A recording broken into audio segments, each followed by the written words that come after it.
Welcome to the NFL Week 17, second last week of the season.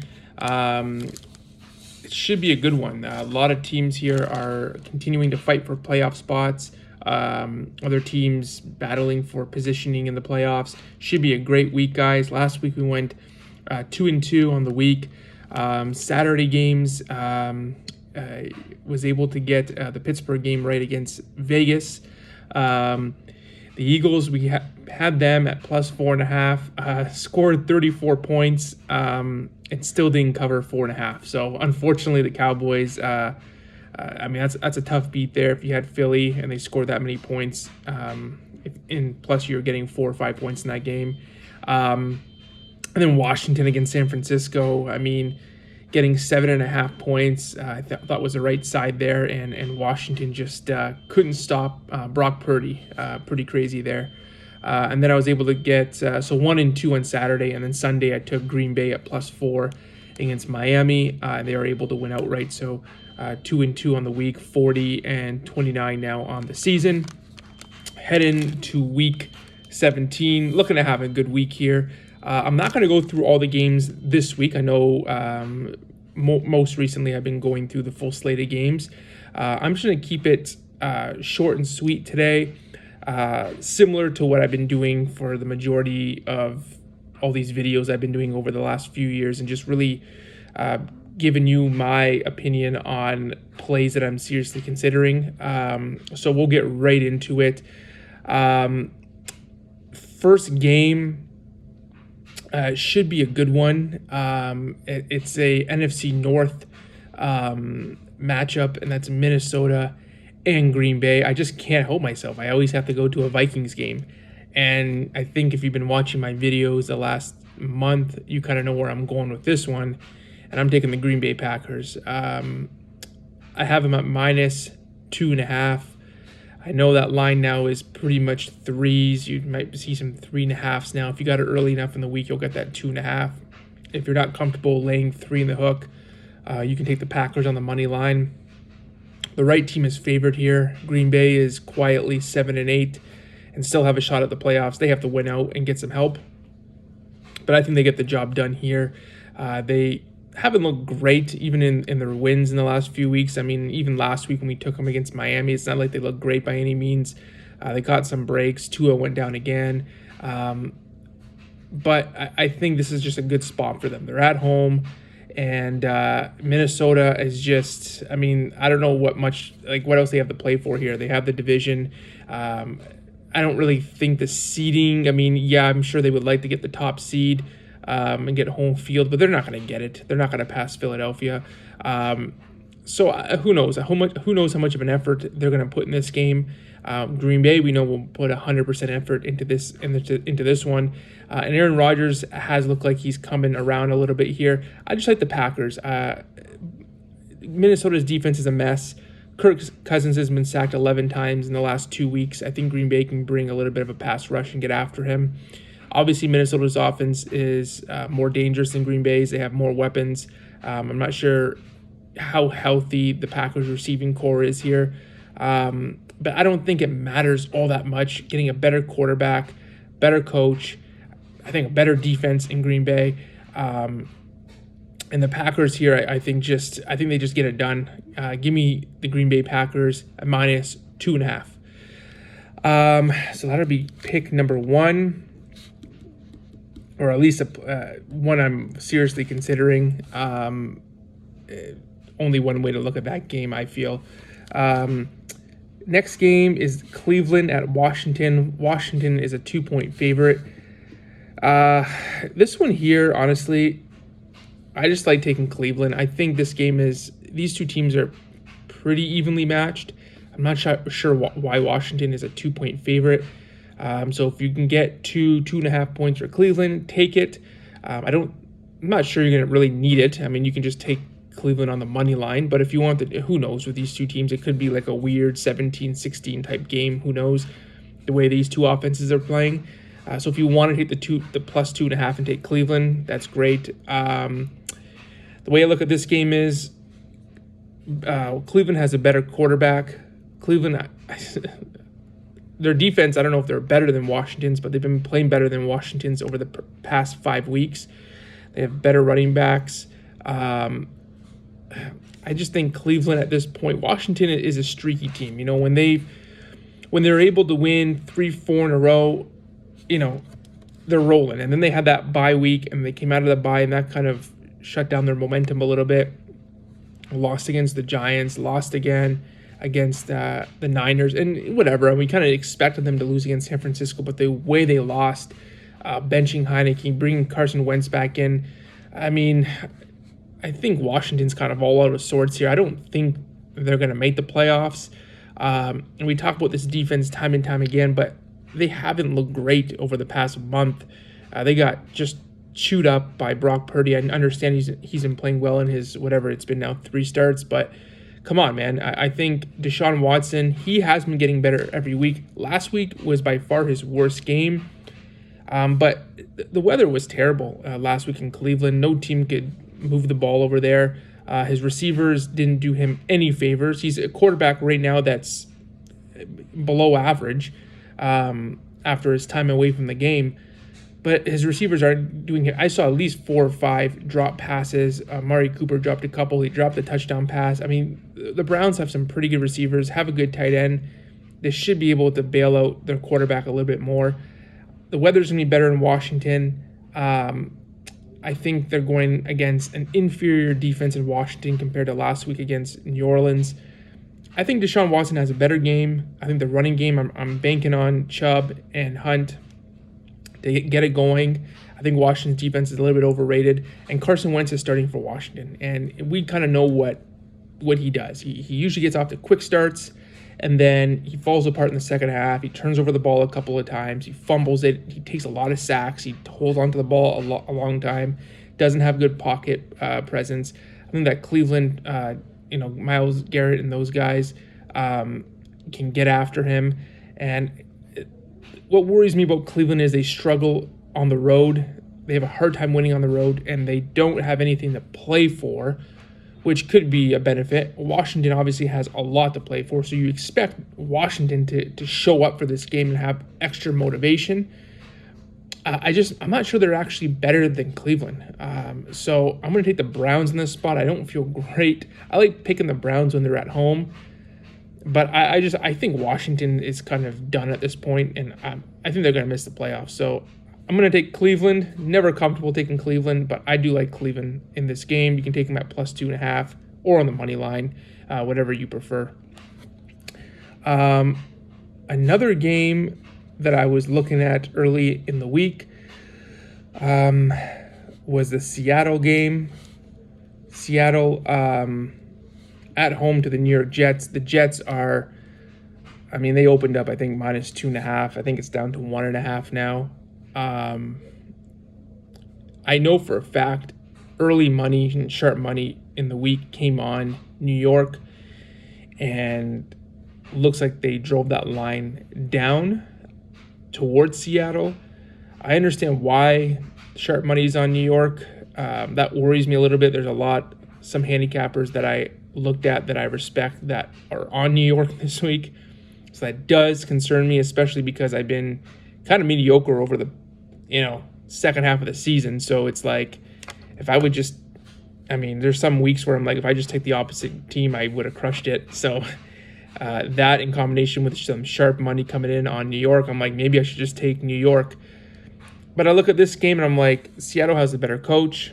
They're at home. They're catching points. They have a better quarterback. The Jets, for sure, have a much better defense.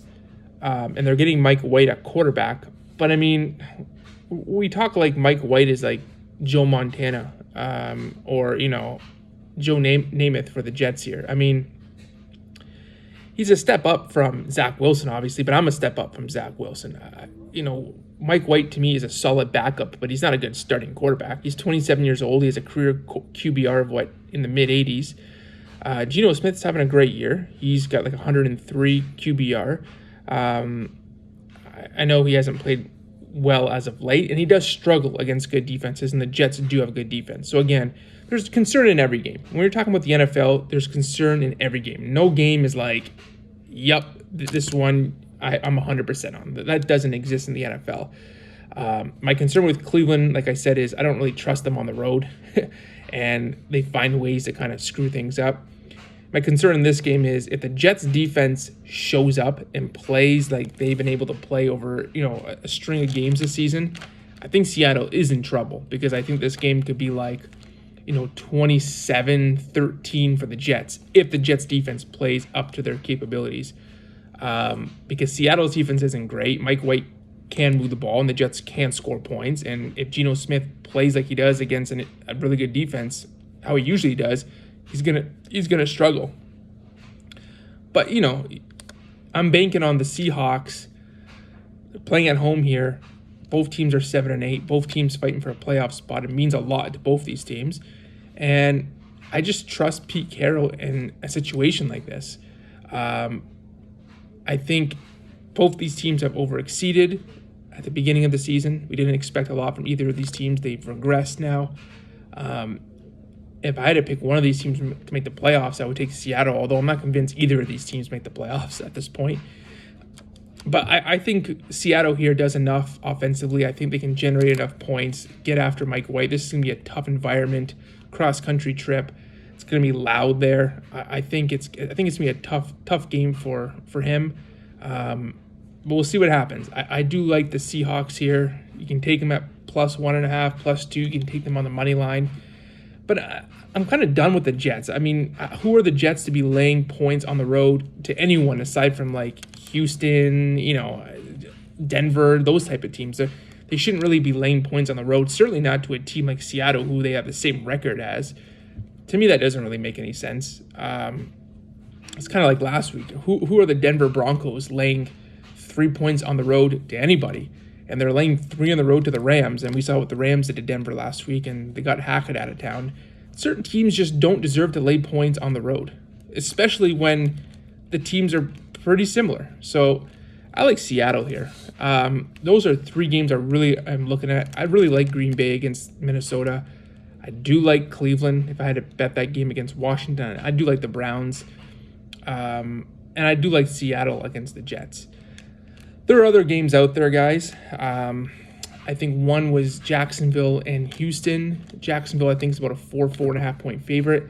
I really don't want to get involved in that game. But, if people are looking to bet that game, I think, honestly, Houston is a play. Jacksonville, this game to them means absolutely nothing, just like it didn't mean anything to Tennessee last night. That division comes down to next week. So it doesn't really matter what Jacksonville does against Houston. Who knows? They might even rest some guys. I mean, I don't think Derrick Henry played yesterday for Tennessee. Might as well just rest these guys, because the AFC South is going to be decided next week between the Jags and the Titans. So that, and the fact that, again, Jacksonville, they're not really a team that you want to be laying points on the road with. I understand they have to be favored against Houston, but there's just some teams you're just like, nah, I'm not laying. Come on, we're not doing this. We're not gonna be laying points on the road with the Jaguars. Houston, although they've been losing all season, they cover and they play pretty well against the spread, and they've been playing some tough opponents lately. They had to play Dallas. A couple weeks ago, they beat Tennessee. I think, was it last week or the week before? So Houston has been playing some tough opponents. Now they're a home divisional dog. I think the only way to look, they seem like, for whatever reason, Houston likes their coach, Lovie Smith. So they are playing for him. So if I'm betting that game, I'd lean to the Houston Texans. I'm not getting involved in Houston and Jacksonville, but I think that's a game where people will quickly jump to pick Jacksonville as an quote-unquote obvious pick, but I actually would take the contrarian pick here and take Houston. So that's that game. I think the Monday nighter is Buffalo and Cincinnati. That's pretty much a pick 'em game. That to me is a popcorn game. It's just going to be a good game. Enjoy it. But if I'm betting that game, I think Buffalo is the play. I honestly just think they're the top seed in the AFC. I think they are home field to them means everything after what's happened to them the last couple of years, losing in Kansas City and all that stuff. I think home field means a lot to Buffalo, and I think other teams don't want to have to go through Buffalo in the playoffs. So I think they're going to be playing top-notch in a primetime game. And I said it before, I think Cincinnati at some point, they've won like 8 in a row, and they're not just winning, they're covering. At some point, they're going to hit a speed bump. They're going to lose. I just don't think they're going to run the table. And this is one to me where it makes sense. Buffalo really, really wants to win. And I think Cincinnati losing actually sets up a really nice game next week for the AFC North between them and Baltimore. So I think just situationally kind of makes sense that Buffalo wins. And I think, honestly, they just get it right this week. This is a big-time game, a playoff-type game, and I think Buffalo has to be prepared for this game because there's a lot of expectations for this team, and they have to be able to win. We know they can beat bad teams. They have to be able to beat great teams because those are the teams they're going to have to beat over the next few weeks anyway. So yeah, I think those are my plays, guys. Again, Green Bay, I like them. They're going up against a fraudulent Vikings team. They're getting hot at the right time, and I think at this point in the season, we kind of get, you get to that point where it's like, well, this team has to win. And I'm not a huge believer in teams have to win. I mean, they had to win 3-4 weeks ago, and they didn't win, and that's why they're in the situation now where they have to win. I don't think you can just kind of flip a light switch on it all of a sudden. Because you have to win, you're going to win. I look at teams and kind of what they've been doing, and situationally where they at. And Green Bay, although they haven't looked great, they have been getting a bit better. And Minnesota hasn't looked any better. And I think this is a good spot for Green Bay. The Cleveland-Washington game, like I said, Cleveland is, I think they're 5-1 in their last 6, following a straight-up an ATS loss, which happened last week. And I think Washington is something like 1-6 following straight-up an ATS loss, which happened last week for them. So Washington doesn't seem to do well coming off a loss. Cleveland does. Cleveland, although they're not making the playoffs, and Washington has something to play for, and they have to win. Who cares? Washington should have thought of that last week and the week before, and they still lost. So Cleveland, I still think it's going to be playing hard. A lot of these guys still have things to play for. They still have contracts to play for. They still have jobs. They're auditioning for potential jobs next year. These guys are still going to play hard. I think they like their coach, and I still think they want to play well for even Deshaun Watson, because they know he is the future there in Cleveland. I still think he wants to continue to prove people each and every week that he is getting better as a quarterback. And what better team to play than a team with no freaking name like Washington? The Jets and Seattle, both teams, quote-unquote, have to win. Both teams have been playing like shit.